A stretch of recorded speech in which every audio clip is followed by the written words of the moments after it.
second most important creditor of the United States is the People's Republic of China. Xi Jinping. That dependence cuts both ways. As of June 2025, Washington's interest bill is already north of $900 billion a year, money that could modernize bridges at home, but instead services debt held by Beijing and others. And if you're a debtor, you have to pay interest.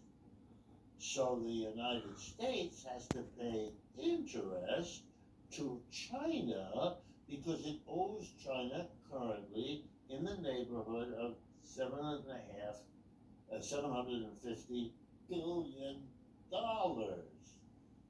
Gee, at say 4%, that means the United States government has to pay a 4% interest on $750 billion. That's about $35 billion a year that Uncle Sam collects from you and me, doesn't use it for our military, doesn't use it to build roads or to help our hospitals or finance our kids' college education. No, it takes that 35 billion and sends it in a big fat envelope to the People's Republic of China, who can and does use it to build their roads and their schools and their military. And if you didn't know that, that's because you live in a country that can't handle the truth of its own economic system. Propaganda isn't just what's added, it's what's left out. The average American hears far more about TikTok bans than about why 70% of new Treasury issuance is bought by domestic money market funds. Selective silence is still a form of narrative control. It can't tell its people what's going on in a fair and balanced way. Our culture is corrupted above all by advertising. Remember what the advertiser's job is: to tell you everything good about whoever the client of the advertiser is, and to hide from you everything that's bad. That makes communication the equivalent of lying. Exactly.